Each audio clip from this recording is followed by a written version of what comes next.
وخاتم الانبیاء محمد المصطفى وعلى آلہ المجتبى اما بعد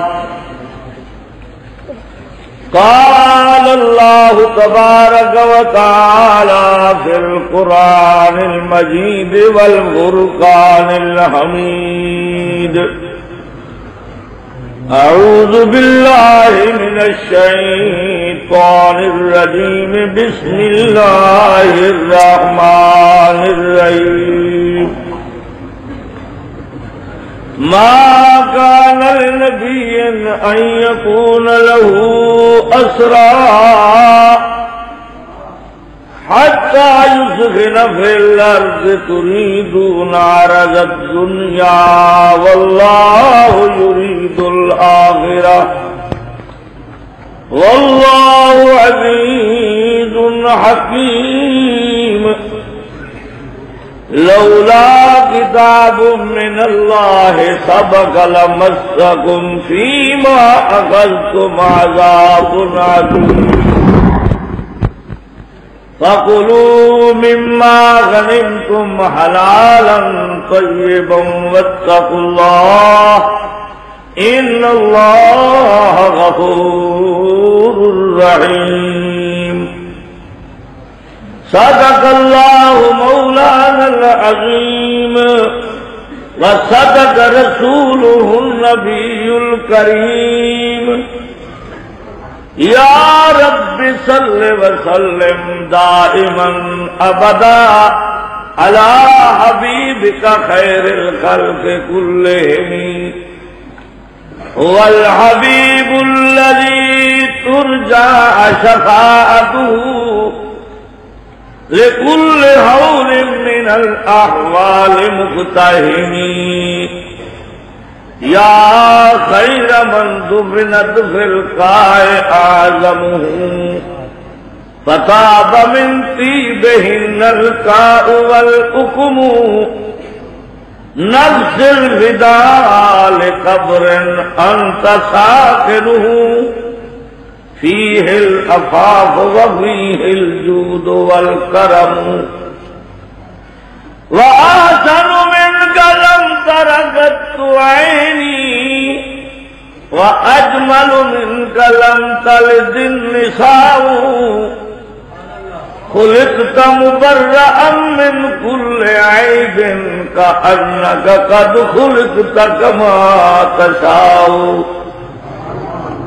طلع البدر علينا من ثنيات الوداع وجب الشكر علينا ما دعا لله داعي أيها المبعوث فينا بالأمر المطاع نحن الجوار من بني نجار یا حبذا محمد من جاری لنا شمس وللہ فاق شمسی لنا شمس وللہ فاق شمسی فشمسی خیر من شمس السماء اللہم صلی علی سیدنا و مولانا محمد وعلی آل سیدنا و مولانا محمد وبارک وسلم علیہ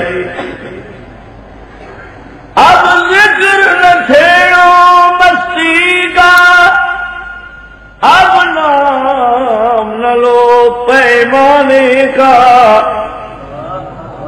اب ذکر نہ چھیڑو مستی کا اب نام نہ لو پیمانے کا ساقی نہ رہا تو بادہ کشو سب لطف دیا میں کھانے کا دوستی نبھ نہ سکی شیشے کی پیمانے سے جب سے ہم لوگ نکالے گئے میں خانے سے رزم باہم کے لیے وقف ہے ارباب خرد، کوئی دیوانہ الجھتا نہیں دیوانے سے۔ صاحب صدر گرامی قدر معزز حاضرین دوستوں بزرگوں بھائی آرام سے بیٹھ گیا۔ آج میں بہت لیٹ پہنچا کہ کالج کے لڑکوں نے آگ لگائی ہوئی تھی راول پنڈی میں کچھ کھانے وغیرہ کو، اور بڑا شور لڑائی ہوئی تو ٹریفک 3 گھنٹے تک رکی رہی، تو بڑی دیر سے پہنچا معذرت صاحب، الحمدللہ تقریر کے ٹائم میں پہنچ گئے۔ سردار دو عالم حضرت محمد کریم صلی اللہ علیہ وسلم کی سیرت کے غم سے ہمیشہ پشاور میں بڑے زور شور سے ہوا کرتے ہیں۔ اللہ تبارک و تعالی آپ لوگوں کی اس خدمت کو منظور فرمائے اور زیادہ ہمت دے، زندگی بھر ایسے اجتماعات ہوتے رہیں۔ تو سردار دو عالم حضرت محمد کریم سید البشر ہیں۔ اللہ نے جتنی مخلوقات کائنات میں بنائی ہیں، روح والی یا بغیر روح کے، سب سے اعلیٰ اور افضل مخلوق انسان ہے۔ انسانوں میں اعلیٰ انسان انبیاء علیہ السلام، اور انبیاء میں سے اعلیٰ نبی حضور اکرم صلی اللہ علیہ وسلم۔ تو سردار دو عالم جیسی ہستی جو مقصود کائنات ہیں، جن کے لیے ساری دنیا بنائی گئی ہے، کوئی دنیا کی روح والی یا بغیر روح کے کوئی چیز وجود میں نہیں آتی اگر حضور اکرم صلی اللہ علیہ وسلم کا پیدا کرنا مقصود نہ ہوتا۔ تو حضور اکرم صلی اللہ علیہ وسلم نے 13 سال یا با اختلاف روایت 9 سال مکہ مکرمہ میں کافر کو سمجھانے کے لیے تقریریں کی، وعظ کیا۔ آپ اور صحابہ پاک نے اس کی پاداش میں وہ تکلیفیں برداشت کی جو حضور صلی اللہ علیہ وسلم فرماتے ہیں کہ کسی نبی کو کسی امتی اپنے نے اتنی تکلیف نہیں دی جتنا نبی کریم صلی اللہ علیہ وسلم فرماتے ہیں مجھے تکلیف دی گئی ہے۔ تو ایسے شان والے نبی نے حق کے بدلے میں تکلیفیں برداشت کی ہیں، تو ہم کیا چیز ہے ان کا مقابلہ؟ تو حضور اکرم صلی اللہ علیہ وسلم نے جب یہ دیکھا کہ کافر بات نہیں مانتے تو پھر اللہ میاں سے درخواست کی، میرے اللہ میں کیا کروں یہ جو نہیں مانتے، بگڑتے جا رہے ہیں۔ اللہ میاں نے فرمایا میرے پیارے نبی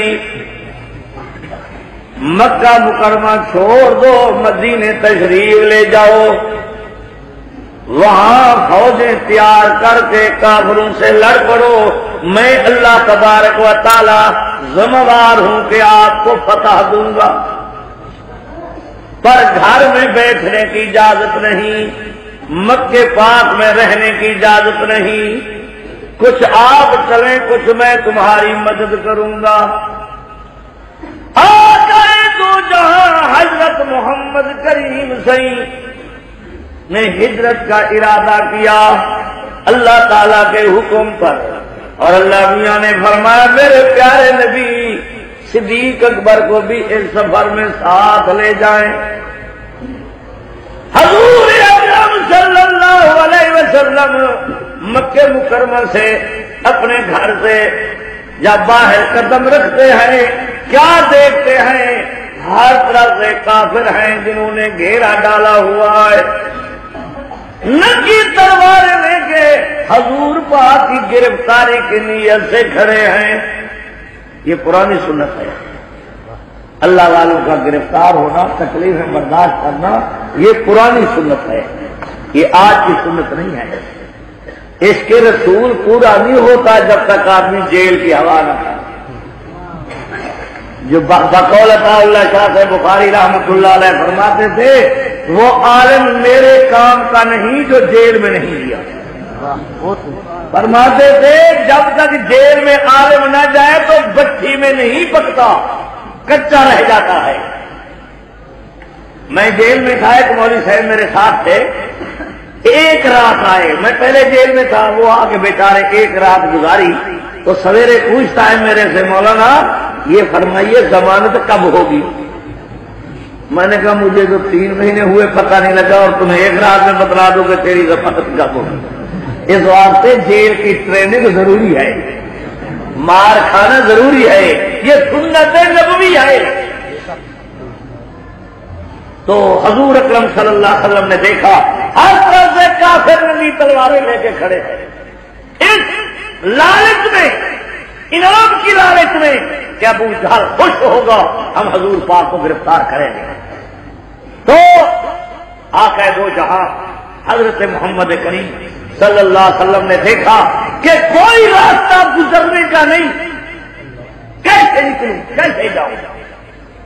جبرائیل علیہ السلام نازل ہوئے، عرض کیا امام الانبیاء اللہ تعالیٰ فرماتے ہیں راستے تلاش کرنے کی ضرورت نہیں، سڑک تلاش کرنے کی ضرورت نہیں، یہ جو آپ کے آنکھوں کے سامنے مٹی کا ڈھیر اور پتھریٹوں کا ڈھیر پڑا ہوا ہے، مٹھی بھر کے کافروں کے منہ میں مار دے، میں ان سب بے ایمانوں کو اندھا کر دیتا ہوں۔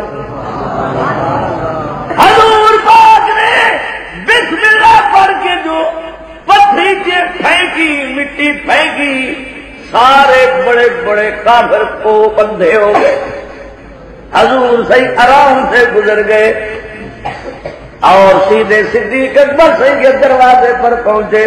او دنیا والوں، اس سے اور کیا صدیق کا درجہ ہو کہ ساری کائنات نبوت کو تلاش کرتی ہے اور نبوت صدیق کو تلاش کرتی ہے۔ ساری کائنات صدیق اکبر کے دروازے پر، صدیق اکبر اللہ، ساری کائنات نبوت کے دروازے پر اور نبی پاک صدیق کے دروازے پر۔ دروازہ کھٹکایا، اندر سے آواز آئی، صدیق اکبر بولے من ذا الباب، کون ہے دروازے پر؟ اللہ حضور صحیح فرماتے ہیں انا محمد الرسول اللہ، میں امام الانبیاء محمد کریم ہوں۔ حضرت پھر آپ ظاہر کیوں کھڑے ہیں؟ تشریف لے آئے، صدیق کا گھر دروازہ کھلا ہے، حاضر ہے۔ فرمایا صدیق جب تک پردے کا اعلان نہ کرو میں محمد پاک نہیں آتا۔ اللہ جب تک پردے کا اعلان نہ کرو میں محمد پاک نہیں آتا۔ معلوم ہوتا ہے ولی سے بھی پردہ، پیر سے بھی پردہ، مولوی سے بھی پردہ، صدر سے بھی پردہ، وزیر سے بھی پردہ۔ ہاں یہ اجازت نہیں کہ حکمرانوں کی بیویں جہاں چاہے پھرتی رہیں اور پھر دعویٰ یہ کہ اسلام لائیں گے۔ واہ بھائی واہ،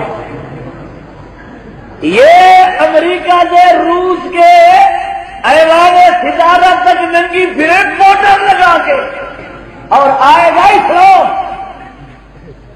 ہم خدا خواہی ہم دنیا دوں، ان خیالت کو محالت کو جنوں، اسلام کے ساتھ مذاق ہے اور دعویٰ یہ ہے کہ ہم اسلام نافذ کریں گے۔ سن لو پشاور کے غیور ساتھیوں، اس وقت تک اسلام کا تصور نہیں آ سکتا جب تک کہ ملک کا کوئی صدر متقی، پرہیزگار، عالم، بہادر نہ ہو، اس وقت تک پاکستان میں اسلام نہیں آتا۔ یہ گمان ہے، یہ سب ڈاکو اکٹھے ہوئے ہیں۔ میں عرض کر رہا تھا سردار دو عالم حضرت محمد کریم صحیح نے جب دروازہ کھٹکایا، حضرت صدیق اکبر نے اجازت دی اور حضور سے نے فرمایا پردے کا اعلان کرو۔ امام الانبیاء کیسے آنا ہوا؟ سردار دو عالم نے فرمایا اللہ میاں کا حکم آیا ہے کہ ہجرت کرو، پر صدیق کو بھی ساتھ لے جاؤ۔ حضرت کوئی سواری بھی ہے؟ حضور سے نے فرمایا صدیق کو سواری ہے۔ امام الانبیاء میں نے اس دن کے لیے دو اونٹنیاں تیار کر رکھی ہے، ایک آپ کے لیے، ایک اپنے لیے۔ حضور سے نے فرمایا صدیق میں اپنی اونٹنی کے پیسے آپ دوں گا۔ یا حضرت آپ میں اور میرے میں کیا فرق ہے؟ میرا مال آپ کا مال ہے۔ میں دوں گا؟ فرمایا نہیں، ہجرت کے ثواب میں کسی کو شریک نہیں کرتا۔ اللہ اللہ، یہ روانہ ہوئے اور ادھر ابو جہل فارغ ہوا آنکھیں مزلنے کے بعد، کھلا اٹھایا صدیق اکبر کے دروازے پر، اللہ اکبر، دروازہ کھڑکایا تو صدیق اکبر کی لڑکی بچی باہر آ گئی، اللہ، اور دیکھا کہ ابو جہل پابندی کھڑا ہے اور خوخار شکل ہے، پورے جتھے کے ساتھ دستے کے ساتھ کھڑا ہے۔ تو فرمایا اس بچی نے، او ابو جہل بتلاؤ کیا کم ہے، کیوں آیا ہے، کیا نیت ہے؟ ابو جہل نے کہا یہ بتلاؤ سردار دو عالم حضرت محمد کریم صحیح کہاں ہے اور تیرا ابا جان کہاں؟ حیا والی بچی کہتے ابو جہل میری بات سنو، میں نے آقا کا چہرہ انور دیکھا ہے اور ایمان اس کا تقاضا یہ ہے کہ میری جان نکل جائے، مجھے ٹکڑے ٹکڑے کر دو، مجھے علم ہے جہاں نبی پاک صلی اللہ علیہ وسلم ہے، پر میں بتلاتی نہیں ہوں۔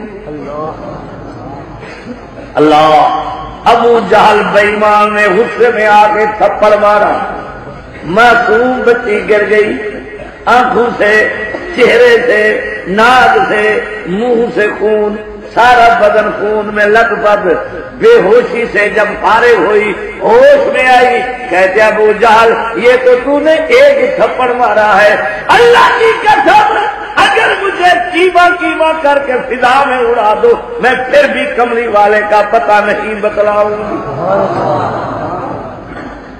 میرے بھائی، نبی پاک صلی اللہ علیہ وسلم کا دین چومنے سے نہیں آیا، مار کھانے سے، حیثیت تلوانے سے، ملک چھوڑنے سے، آنکھیں نکلوانے سے، بھوکا رہنے سے، پیٹ پر پتھر باندھنے سے نبی کریم صلی اللہ علیہ وسلم کا دین آیا ہے۔ اور اپنے اکابر کو دیکھو، کون سی دین کی تکلیف ہے جو ہمارے اکابر نے برداشت نہیں۔ حضرت مولانا گنگوہی رحمت اللہ علیہ سے لے کر کے عطا اللہ شاہ بخاری رحمت اللہ علیہ تک اور مفتی محمود رحمت اللہ علیہ تک زندگیوں کے حصے جوانی جیل میں گل گئی، لیکن خدا کے بندوں کی نہ گردنیں جھکی ہے اور نہ یہ کسی کے سامنے بکے، اور ان کی جائیدادوں کا معائنہ کرو تو کرائے کے کوٹ حسین کے جنازے اٹھے ہیں۔ اللہ اکبر، یہ ان کی کمائی، ان حضرات کے خلوص کا نتیجہ ہے کہ اتنا بڑا عظیم اجتماع ہے، اور ان لوگوں کی وجہ سے، ان کے خلوص کی وجہ سے آج آپ کے اور ہمارے دل میں ان حضرات کی محبت ہے اور ہم دین کی باتیں سننے کے لیے آتے ہیں۔ یہ اصل کمائی ان لوگوں کی ہے، ہم کیا چیز ہے؟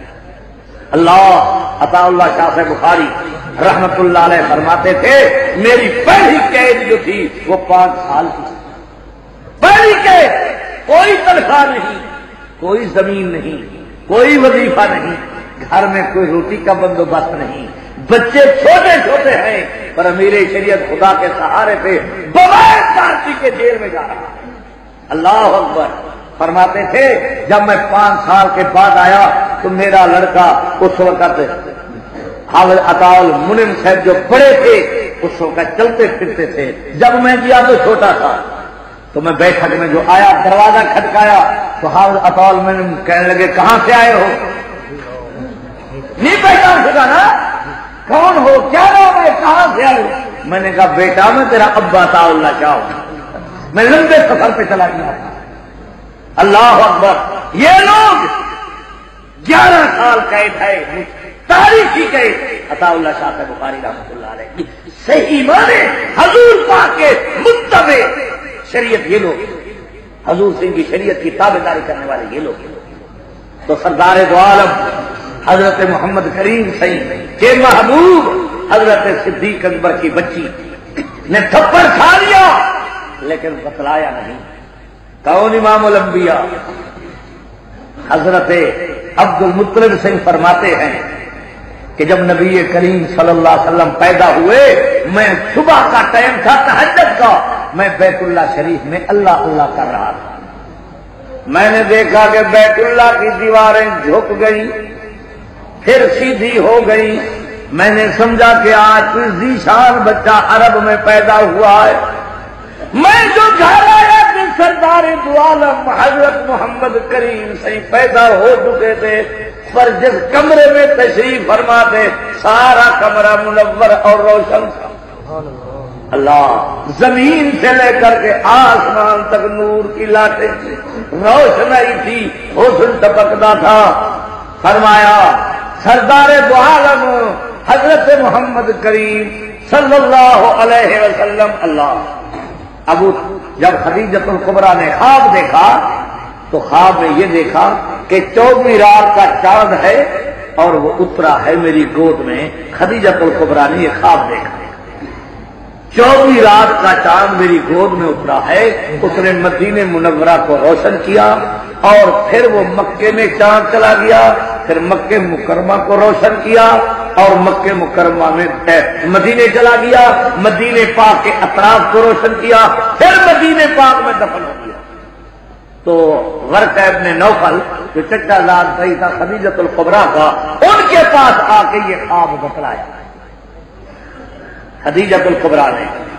تو فرمایا ورقہ نے بیٹھ لیتے ہوئے تھے اٹھ بیٹھے، کہا قدوس قدوس قدوس.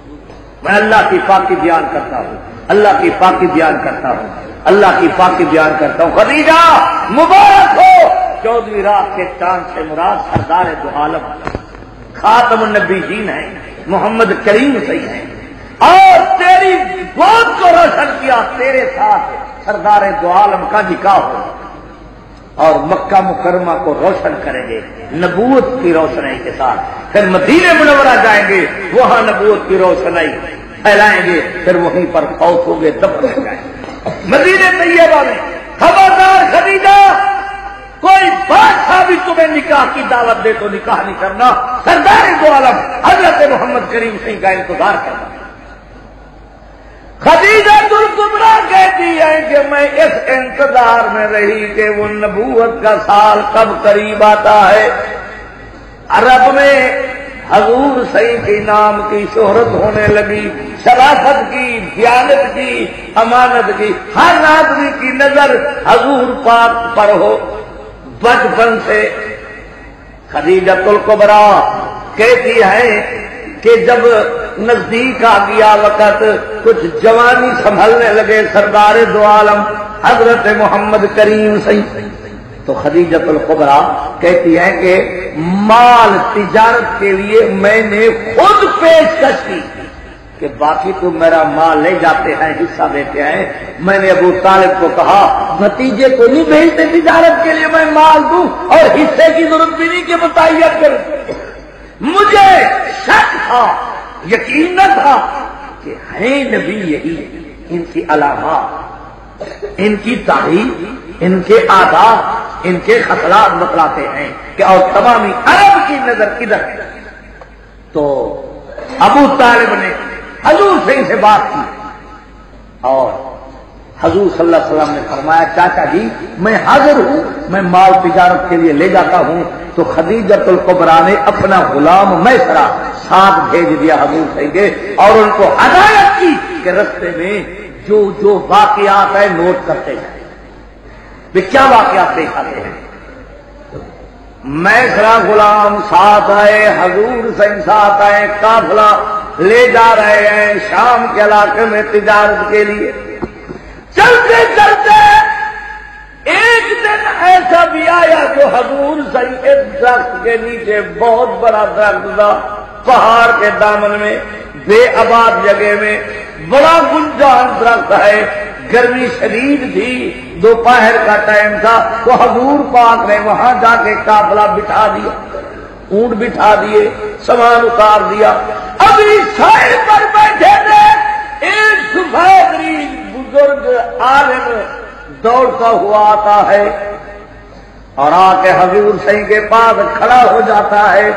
سر مبارک سے لے کر کے پاؤں تک دیکھ کے کہتا ہے انت محمد الرسول اللہ، آپ امام الانبیاء محمد کریم ہیں. جہاں نظر نہیں پڑی وہاں ہے رات آج تک، وہی سحر ہوئی جہاں جہاں گزر گیا، نفس نفس میں رحمتیں، قدم قدم پہ برکتیں، جدھر جدھر سے وہ شفیع آسیاں گزر گیا، وہ شاخ گل پر بلبلوں کی دھن تراشتے رہے، نشے منو پہ بجلیوں کا کارواں گزر گیا۔ حضور پاک حدیث میں آتا ہے جب گلی سے گزرتے تھے 8 دن خوشبو کھڑی رہتی تھی، پتا چلتا تھا کہ سردار دو عالم یہاں سے گزرے ہیں۔